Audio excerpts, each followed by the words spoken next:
Believe it or not, the Justice League is actually a lot more popular than the Avengers, probably because it has a little bit more history to it. It's been around a little bit longer, and the heroes in the Justice League are a little bit more iconic. These days, people would argue just because the Marvel Cinematic Universe has done such a good job at putting their heroes or making their heroes a household name. Obviously, the Justice League and the Avengers are both amazing, and if we were trying to rank them, we would have to go into different adaptations, whether it be animation, whether it be live action, and there's so many different moving parts. However, with Marvel essentially having no identity these days, and the Snyderverse slowly crumbled, and it probably should have a lot sooner.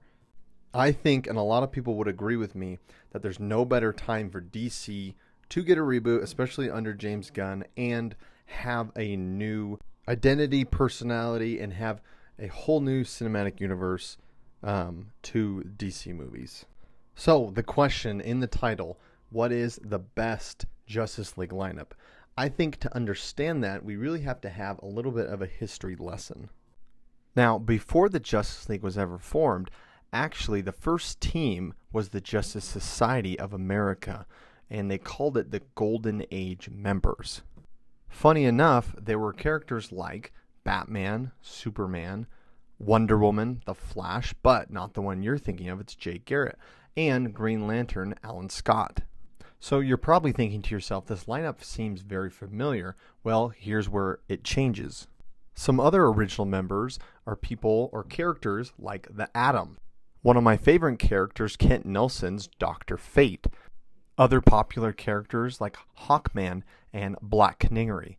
The first Mr. Terrific, and not the one you're probably thinking of, and yeah, this one's not as cool. And then you have characters like Wildcat, the Spectre, you have the Sandman, and a lot of different heroes were added to the roster throughout various different comic books. However, that was mostly the main lineup.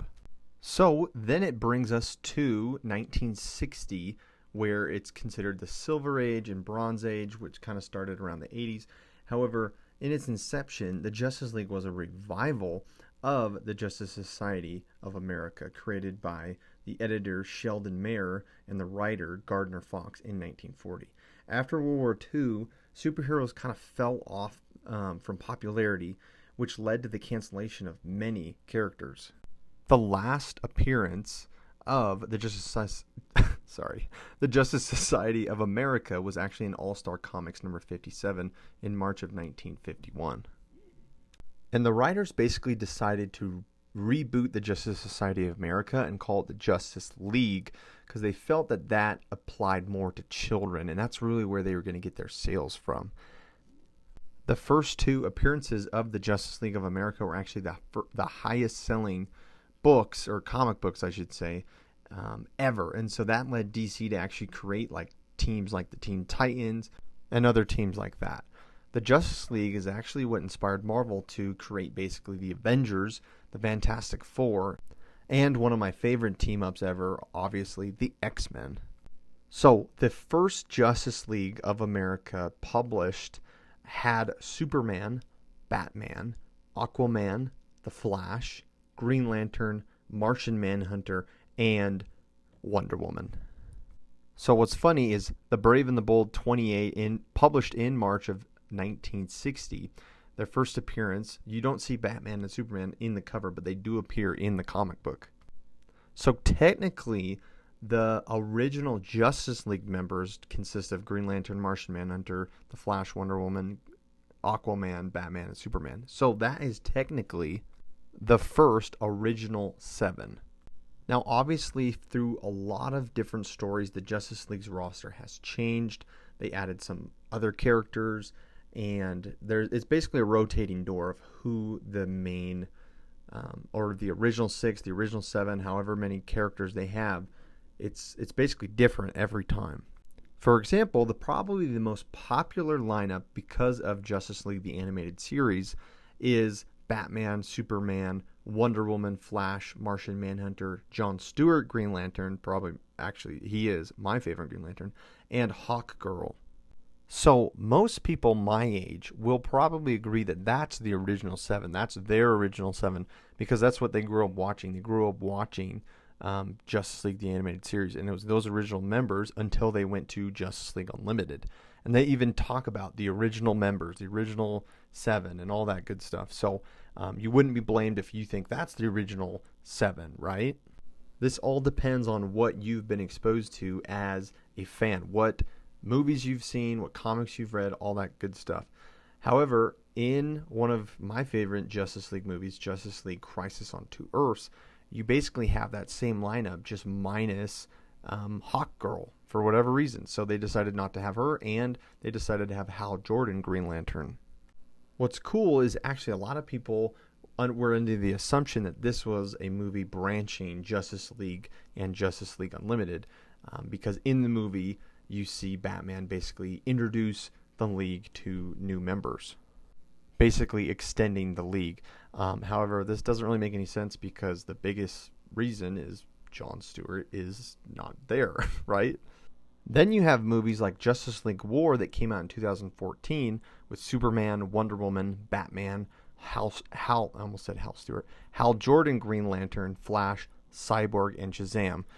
So basically they didn't include Martian Manhunter, even though he's really cool, and they included Shazam, even though he's just a weaker version of Superman, but okay. And they didn't do John Stewart Green Lantern, and they didn't do Hawkgirl, which is fine. I respect doing something different, but I really don't understand why they included Shazam. I mean, come on. And I don't understand why Cyborg is now a Justice League member. I love Cyborg, but I always felt like he belongs with the Teen Titans. That's where he shines.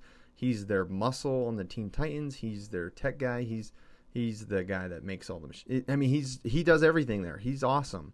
So me personally, I like it when he's with the Teen Titans.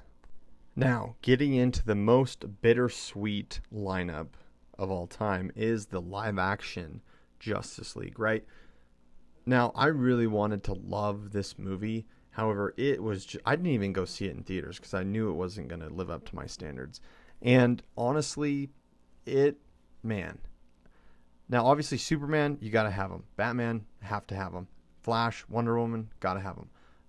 Two more staples that they forgot to include is Green Lantern and Martian Manhunter. Now, they included Cyborg, and I just got done talking about how I like it when he's with the Teen Titans. I love Cyborg. He's one of my favorite characters. Have you guys seen Teen Titans? That is not the Teen Titans Go. That's too much. That's too childish. But, dude, Cyborg, like, booyah. Come on. Like, he's funny. He's not, like, in the Justice League movie, I didn't get any of that from Cyborg. And it's just they just did not do an accurate adaptation of Cyborg. They did my boy dirty. And then obviously Aquaman, he's very welcome in the Justice League because he, as you can tell, he's one of the original members that we talked about earlier. So no problem with that. But my issue is not including a Green Lantern, and I should say the best Green Lantern to include is John Stewart. Come on, he's the best. And obviously no Martian Manhunter.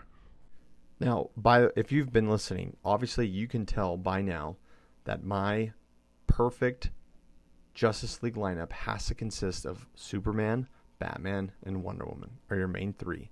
Then you get into Flash, Martian Manhunter, and Green Lantern. You can do whatever Green Lantern you want, but I like the John Stewart Green Lantern. Now, if you want to add a seventh member, you can do Hawkgirl, you can do Aquaman, either one. If you are doing anything besides those 7 or 8 members, I think you're really missing out. I think that is the best lineup that you can have in a Justice League movie, show, whatever you're doing. That's the best lineup you can have. Now, if the new DC universe wants to be successful, you literally have to just see what Marvel did, right? They made an Iron Man movie, an Iron Man 2 movie, a Hulk movie, a Thor movie, a Captain America movie. They added Hawkeye and Black Widow in those other 2 movies just for a little bit. And then they brought them all together for the Avengers. They need to do a version of that before they make a Justice League movie. I don't even care if it's if it takes 7 years to make a Justice League movie, you develop your characters. You make a Superman movie, make sure it's good. Make a second one. Make a Batman movie, make sure it's good. Make a second one. Flash, Green Lantern. Let us get to know these characters. Let us develop relationships with them. Let us get to know what they're all about, right? And imagine the payoff that's going to happen if you make 8 movies, 9 movies of these amazing characters, and then you bring it all together, right? So the problem with the Snyderverse is they made Superman, then they made Batman v Superman, and then I think they made one of them. Was it Wonder Woman before or after Justice League? I can't remember. But then Justice League was just way too soon, right? And we just didn't know any of these characters. Just think if DC would have thought this through, they could have been on their high point while Marvel was on their low point and been making all kinds of money right now. I think they're just way too focused on the interconnectivity of these movies instead of actually making these good movies. For example, the Blue Beetle movie was a good movie, but no one watched it because they are under the assumption if it's not interconnected with something else, it's not important. That's the problem, is they need to make their good, big names a good story. Then people will come for the Black Canary movie, the Green Arrow movie, the Martian Manhunter movie, because I would love to see all those movies. You're trying to tell me you don't want a Dr. Fate movie or a Satana movie? You know in your heart of hearts that you want a Question and Huntress movie. That would just be amazing.